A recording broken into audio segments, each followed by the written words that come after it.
RTGA, mieux qu'une chaîne, un monde.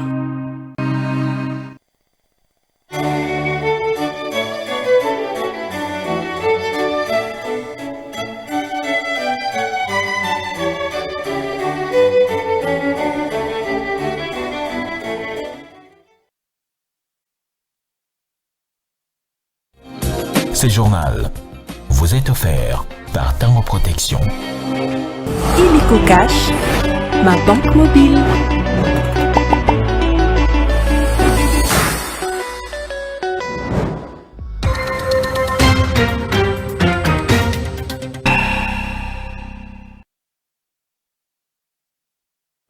Mesdames et messieurs, bienvenue dans cette édition d'information sur la RTGA. A tout de suite les titres. Le président congolais Félix Tshisekedi a intervenu ce 22 janvier 2025 au forum de Davos en Suisse. Le chef de l'État congolais a annoncé la création d'une plus grande réserve forestière en RDC en tant que pays solution au climat.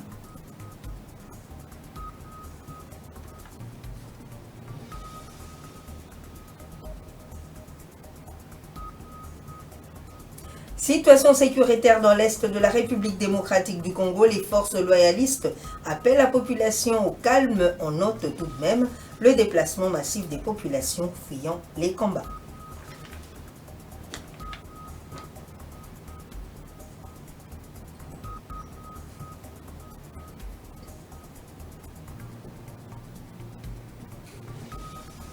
Blaise Kilimbalimba, commissaire divisionnaire adjoint de la police ville de Kinshasa, déterminé à lutter contre le banditisme urbain et à sanctionner tous les policiers qui s'illustrent dans l'incivisme. Voilà qui justifie l'arrestation du groupe des policiers qui ont violenté une femme à Kimbanseki. Merci de nous avoir choisis pour vous informer. Je l'ai annoncé en titre.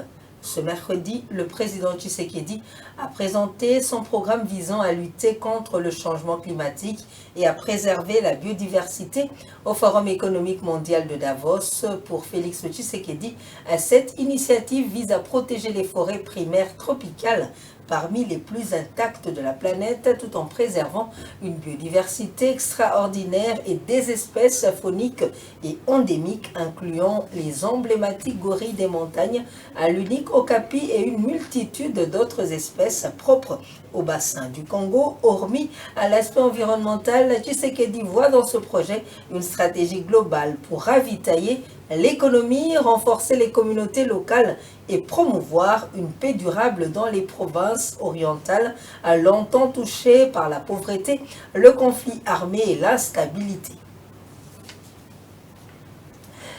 La première ministre Judith Suminwa a réuni dans son cabinet de travail quelques membres du gouvernement, l'intersyndicale nationale du Congo ainsi que la fédération des entreprises du Congo pour discuter autour du salaire minimum garanti SMIC qui est au cœur d'un débat. Toutes ces parties prenantes se sont convenues de la nécessité de respecter la voie légale en convoquant le Conseil national du travail tout en gardant le SMIG à 14 500 francs congolais. C'est un reportage de Jacques-Olivier Moulouba.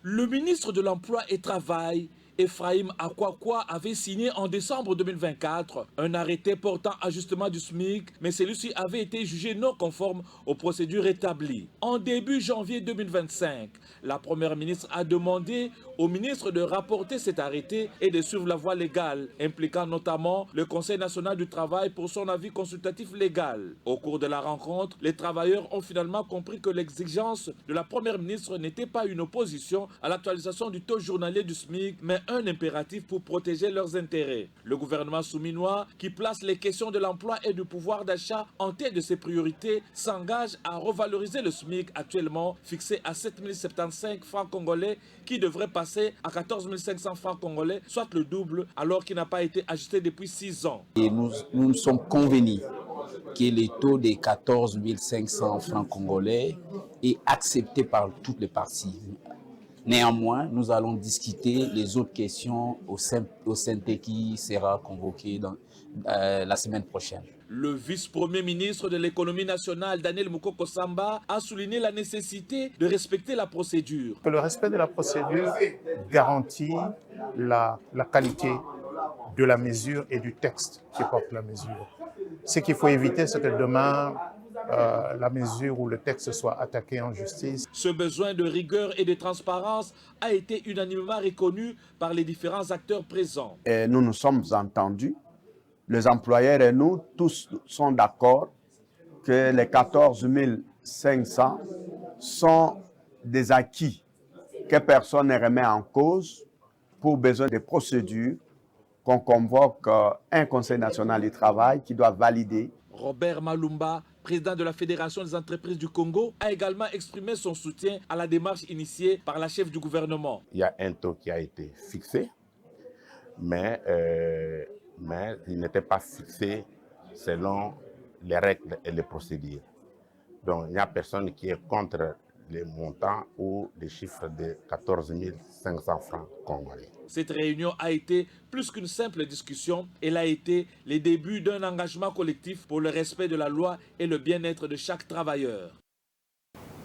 La situation est calme ce mercredi 22 janvier 2025 sur différents fronts entre les FARDC et M23 dans le territoire de Calais et au sud Kivu. Les FARDC appellent la population à ne pas céder à la panique et promettent de récupérer les territoires occupés par les rebelles dans une brève temporalité. Du côté de la société civile, Fiacre Kalungusha, communicateur de la Lucha Bukavu, invite le gouvernement à mettre des moyens nécessaires aux forces loyalistes pour vaincre l'ennemi dans cette guerre d'agression rwandaise. Invite également la population d'être derrière les forces armées de la République démocratique du Congo. Suivez Fiacre Kalungusha, communicateur de la Lucha, au micro d'Elvis Eba.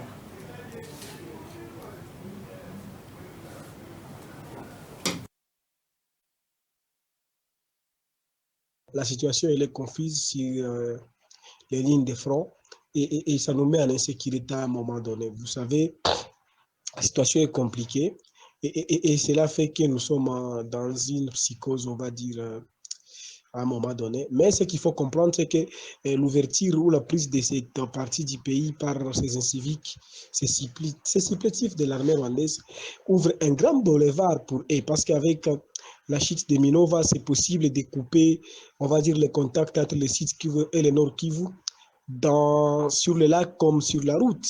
Et cela aura des conséquences réelles sur la vie de la population. Vous savez, Minova restait le grenier du nord du sud Kivu et tout ce qu'on mangeait venait de Minova parce qu'on nous avait déjà coupé d'autres villages du nord Kivu. Alors cela aura des conséquences réelles sur la vie de la population.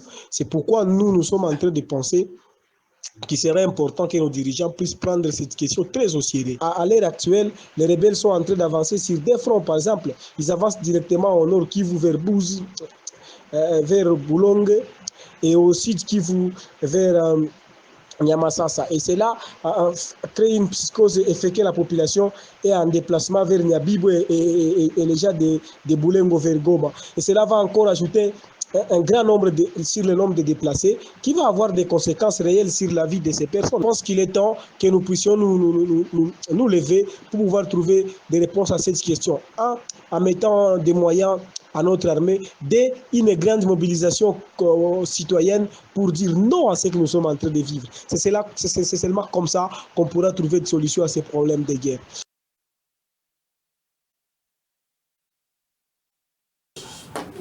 Le caucus des députés nationaux de la province du Haut-Katanga sollicite du vice-premier ministre, ministre de l'Intérieur, son implication pour l'éradication de l'insécurité dans leur province. C'était au cours de l'échange qu'ils ont eu sur la situation sécuritaire dans le Haut-Katanga. Le patron de la territoriale leur a rassuré de sa détermination à mettre fin au banditisme urbain dans l'ensemble du territoire national. Images et commentaires. Le caucus des députés nationaux de la province du Haut-Katanga, reçu par le vice-premier ministre, ministre de l'Intérieur, Sécurité, Décentralisation et Affaires coutumières, Jacquemaine Chabani Louko. Ils sont venus solliciter l'implication du patron de la sécurité et de la territoriale dans l'éradication de l'insécurité caractérisée par la criminalité et le banditisme urbain dans les villes de Lubumbashi et Kasumbalesa. La situation sécuritaire dans notre province, et plus particulièrement dans les villes de Lubumbashi, Kasumbalesa et ailleurs, sont très préoccupantes. Nous avons chaque jour, à partir de la base, des réclamations, des pleurs, on nous téléphone tout le temps. Et nous-mêmes, nous sommes assaillis par des appels, des détresses. Donc la population est en pleine détresse suite à l'insécurité, suite à la criminalité, suite au banditisme urbain. Le message que nous pouvons donner à la population, c'est de continuer avec la vigilance, puisque la sécurité, en fait, elle nous concerne tous, elle concerne la population. Nous ne devons pas attendre seulement que la sécurité vienne sur nous. Non. Et l'autorité a bien compris ça parce qu'elle met en place une certaine organisation qui va commencer à partir de la base et qui va remonter vers le haut pour la sécurité. Jacquemaine Chabani-Louko a informé ses hôtes de la mise en œuvre totale des comités locaux et provinciaux de sécurité à partir de la base jusqu'au sommet. C'est à cœur joie que ces élus de la province du Haut-Katanga ont quitté le cabinet de travail du vice-premier ministre, ministre de l'Intérieur, rassurés de la sécurité qui sera restaurée dans leurs entités respectives pour lancer un message d'espoir à leur base, appelée à vivre dans la quiétude. La police nationale congolaise a mis la main sur le groupe des policiers qui avaient maltraité une jeune fille à Kimbantseke. Les enquêtes avaient été menées sur instruction du commissaire divisionnaire adjoint de la police, Blaise Kilimbalimba, grâce à une vidéo devenue virale dans les réseaux sociaux. Suivez. Tous les policiers auteurs des bavures contre les civils seront traduits en justice, a confirmé le commissaire provincial de la police ville de Kinshasa, Blaise Kilimbalimba, dans un communiqué publié. Ce mercredi, le commandant de la police ville de Kinshasa a réaffirmé cette détermination en annonçant des mesures pour éviter que de tels comportements ne se reproduisent. Voilà qui justifie l'arrestation de ces policiers impliqués dans la maltraitance d'une femme à Kimbantseke, cimetière dans la capitale congolaise. Le chef de la police, le commissaire divisionnaire adjoint Blaise Kilimbalimba, qualifie d'inacceptable cette vidéo qui défraie la chronique montrant cette femme sans défense violentée par les éléments des forces de l'ordre pendant la nuit.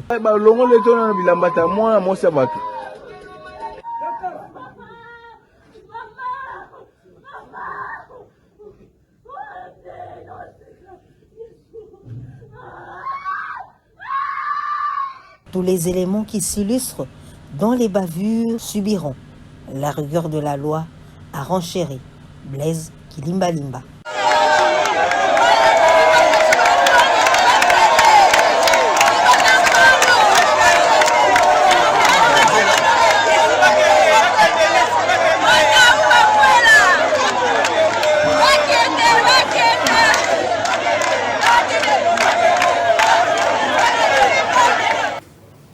Les organisations de la société civile se mettent ensemble pour bâtir une bonne stratégie entre les scrutins de 2023 et ceux à venir de 2028. Elles veulent amorcer le projet d'éducation civique électorale et entendent ainsi rester en alerte en vue d'améliorer le processus électoral au pays. Ces organisations se sont réunies le mardi pour dresser un état des lieux de la situation post-électorale pour une évaluation systématique des faits réellement observés. Elles appellent le gouvernement à sécuriser et à saisir l'opportunité à la construction d'une armée forte. Clarisse et Coco Kapalai. Au cours de cette réunion stratégique, les organisations de la société civile électorale ont dressé un état des lieux de la situation post-électorale par une évaluation systématique des faits réellement observés. Pour nous, c'est établir le souci de comment nous pouvons entre nous dialoguer et rester à nous positionner comme des acteurs clés de l'évolution de notre société pour accompagner le gouvernement, accompagner la CENI, accompagner les populations. Et au cours de la réunion d'aujourd'hui, nous avons échangé sur les différents aspects du contexte actuel. Nous avons dégagé des forces, nous avons établi des faiblesses, nous avons examiné les menaces et nous avons aussi pointé les opportunités qui peuvent permettre à l'État de rester l'État, un État démocratique et qui avance de l'avant. À l'issue de cette réunion, quelques recommandations ont été formulées. La société civile électorale encourage le gouvernement à trouver un compromis autour de la question de la révision ou du changement constitutionnel. Nous recommandons au gouvernement principalement de veiller d'abord à mettre fin à l'insécurité qui grandit, à saisir l'opportunité du contexte actuel de la guerre à l'Est pour construire une armée forte et dissuasive. Mais en même temps, nous encourageons fortement le gouvernement à travailler pour construire la cohésion nationale, notamment autour de la question de la révision. La CIMOCEL, le RODESIC et d'autres organisations avaient pris part à cette réunion qui rentre dans les cadres de la mise en œuvre du projet vers les élections justes en 2028, plaidoyer pour des réformes électorales en République démocratique du Congo.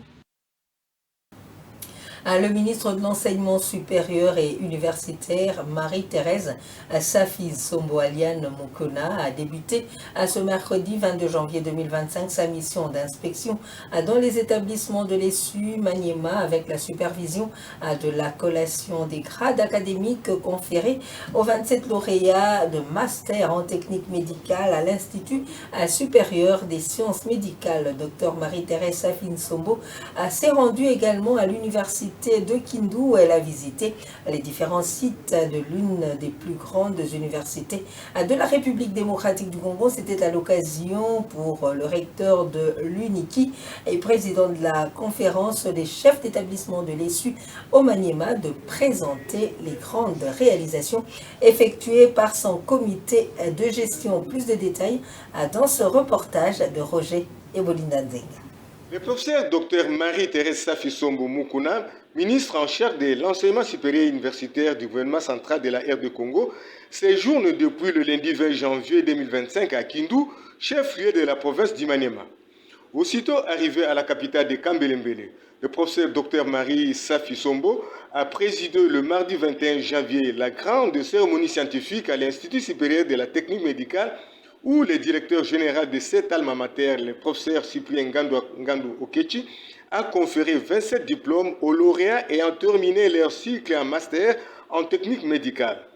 Ce mercredi encore, 22 janvier 2025, Madame la ministre s'est rendue aux installations de l'université de Kindu où une visite guidée a été effectuée sous la conduite du recteur de l'université de Kindu, le professeur Deogracias Kimenya.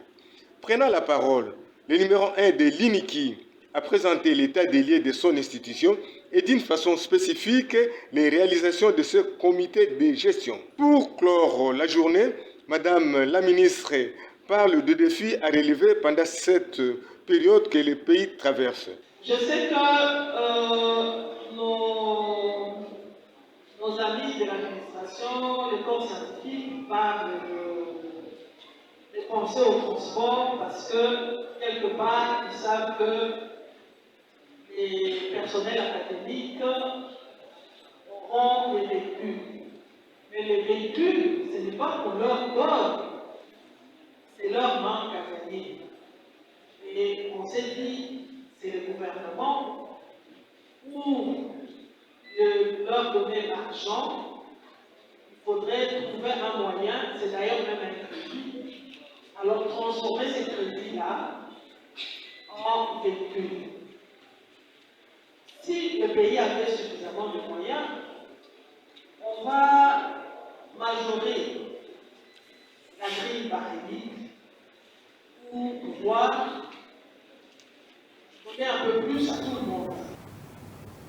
La préparation de la bouillie de soja, produit localement, est beaucoup consommée par rapport aux produits importés dans la capitale congolaise grâce aux protéines qu'elle contient. De nombreuses familles consomment le soja sous forme de bouillie à donner aux nourrissons ou aux enfants mal nourris pour leur bonne croissance. Les spécialistes encouragent les familles congolaises à faire confiance aux produits locaux pour une bonne croissance des enfants. Clarisse et Coco Capral. Le soja, le maïs blanc, les riz locaux, le sorgho, le millet sont entre autres des produits qui sont vendus dans plusieurs marchés de la ville de Kinshasa. Les mères des familles s'en procurent pour des préparations de bouillies de leurs nourrissons. Mira Mazika est l'une d'entre elles qui s'adonne à la fabrication locale de la bouillie de soja depuis 10 ans. C'est depuis 2015 que je faisais la bouillie à la maison. Et puis je partageais avec les amis, les femmes au foyer comme moi à l'époque. Et c'est qu'en 2019 qu'il m'est venue l'idée de commercialiser les produits. Commercialiser les produits en donnant le nom Edwin, qui est mon 3e fils. 4 ans après, j'ai partagé mon expérience gratuitement avec les amis et puis je voyais aussi avec les enfants l'évolution. Cette initiative, née d'un besoin personnel, est devenue un objectif qui vise à offrir un repas complet et équilibré à de nombreuses familles. La particularité de la viande de bœuf, le soja, ce sont des légumes. Le maïs, le riz, ce sont des céréales. Et puis voilà que nous avons l'idée de mélanger les tout avec la viande de bœuf pour former un repas complet. Alphonsine Nienza est l'une des clientes de Mira Mazika. Elle préfère donner à ses enfants la bouillie à base de soja car elle contient beaucoup de protéines.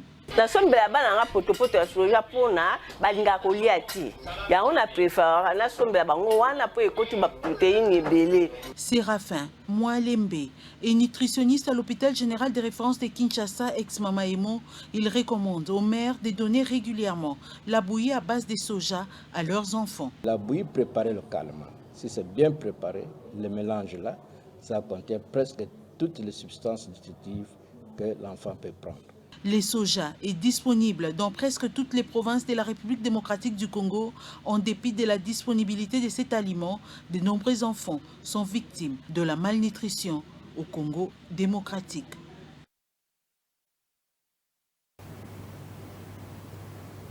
Pas de galerie appropriée pour les fabricants des œuvres d'art en République démocratique du Congo, malgré qu'ils débordent de talents après la fabrication de leurs œuvres d'art en bois, en bronze ou en malachite. Il manque d'endroits pour vendre et exposer. Le plaidoyer de ces artistes est que les autorités les trouvent un coin adéquat car la vente des œuvres d'art en difficulté dans la capitale congolaise. Images et commentaires.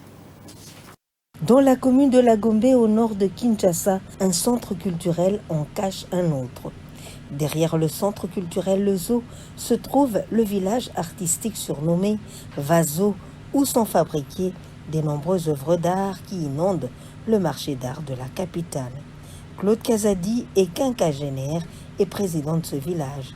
C'est un sculpteur qui exerce ce métier depuis plus de 15 ans. Ce qui lui permet de nourrir sa famille. Pas fait sur commande, mais ce sont des inspirations que nous avons eues pour parler dans un sens ou dans un autre à nos clients. Ainsi, il y en a que nous faisons sur commande, mais d'une manière générale, nous travaillons, nous nous inspirons, nous travaillons, nous imposons notre goût, notre inspiration. Didier Bompini est artiste peintre et travaille également au village Vazo. Il est dans ce métier depuis 17 ans. Mais l'État peut sur place. La difficulté que nous rencontrons est que tu peux faire ton travail, mais l'État ne t'a pas donné un lieu pour l'exposition. Tu peux faire ton tableau, tu ne sais pas l'amener dans une galerie étatique pour l'exposition et vendre à un bon prix. Voilà la difficulté que nous éprouvons.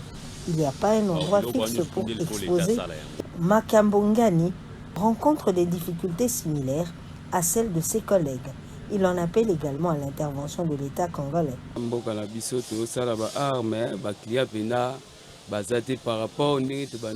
C'est notre pays. Nous faisons des beaux-arts ici, mais il n'y a pas de clients, comme ce fut les années antérieures. Nous manquons aussi un endroit pour l'exposition. Cet endroit est également un lieu touristique pour les étrangers et quelques Congolais qui s'intéressent aux œuvres d'art et viennent s'en procurer. De passage à Kinshasa, Mohamed Bel Baraka, un assureur marocain, est venu dans ce marché pour se procurer quelques œuvres d'art pour ses enfants. Et à chaque fois, je passe avec plaisir au marché. Donc, ce qui m'intéresse au marché, c'est plus des souvenirs avec des pierres malachites, œil de tigre, de différentes pierres, souvenirs que je ramène à mes enfants et à mes amis. Avec leur talent qui foisonne, les artisans congolais ont lancé un appel aux autorités compétentes en RDC pour mettre sur pied une vraie politique culturelle. La Confédération africaine de football a disqualifié la République du Congo au championnat d'Afrique des Nations 2025 qui se déroulera en août 2025 au Kenya, en Ouganda et en Tanzanie. Dans un communiqué rendu public, la CAF a annoncé que cette mesure a fait suite à une réclamation de la Guinée équatoriale concernant leur doublé en décembre 2024. Elle a expliqué que la FECOFOOT a enfreint à l'article 39 alinéa 1 des règlements du CHAN en ne présentant pas les licences nationales en cours de validité lors du match aller. En conséquence, les Diables Rouges de Congo-Brazzaville perdent leurs 2 matchs par forfait 3-0 et sont systématiquement exclus de la compétition. Ils cèdent leur place dans le groupe D à la Guinée équatoriale qui rejoint le Sénégal, le Soudan et le Nigeria.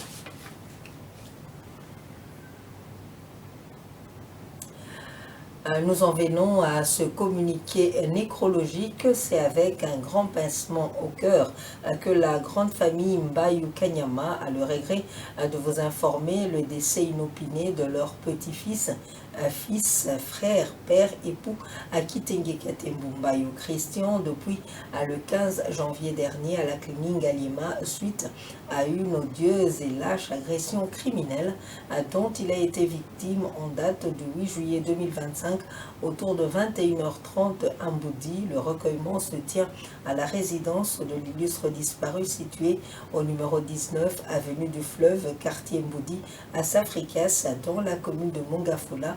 La suite du programme des obsèques vous sera communiquée incessamment. Une autre page noire, c'est celle de la famille Kabembo, Muzungu et Mehdi Kabembo, un journaliste à la radio-télévision. Communiqué nécrologique, c'est avec de vous annoncer le décès de leur père, frère, oncle, Anikens Kabembo Bangani, mort survenu le mercredi 8 janvier 2025 à l'hôpital Saint-Joseph de suite d'une longue maladie. Le programme des obsèques se présente comme suit vendredi. Communiqué nécrologique. Les familles Kabembo, Muzungu et Mehdi Kabembo, journalistes à la radio-télé du groupe L'Avenir, ont la profonde douleur de vous annoncer le décès de leur père, frère, oncle, grand-père et ami Nikens Kabembo Bangani, mort survenu mercredi 8 janvier 2025 à l'hôpital Saint-Joseph de suite d'une maladie. Le programme des obsèques se présente comme vendredi 24 janvier 2025 à 18h. Veillée mortuaire. Et voici les grands titres qui ont marqué cette édition d'information.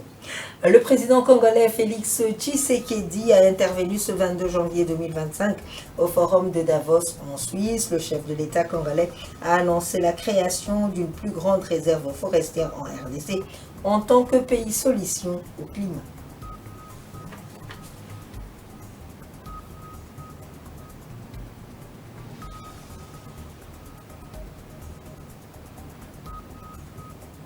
Situation sécuritaire dans l'est de la République démocratique du Congo. Les forces loyalistes appellent la population au calme. On note tout de même le déplacement massif des populations fuyant les combats.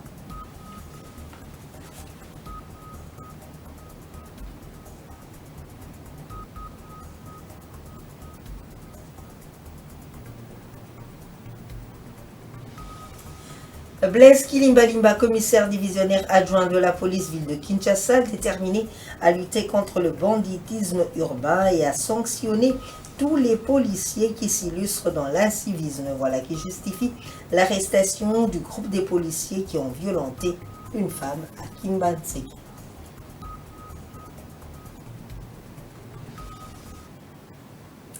Nous vous disons merci de nous avoir suivis et bonne suite de programme sur la RTGA.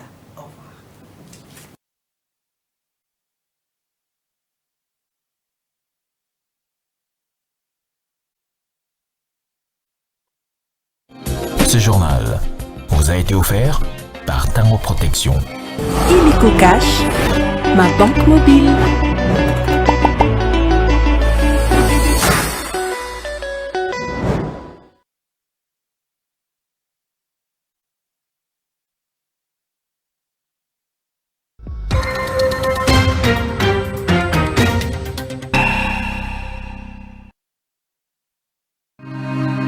RTGA, mieux qu'une chaîne, un monde.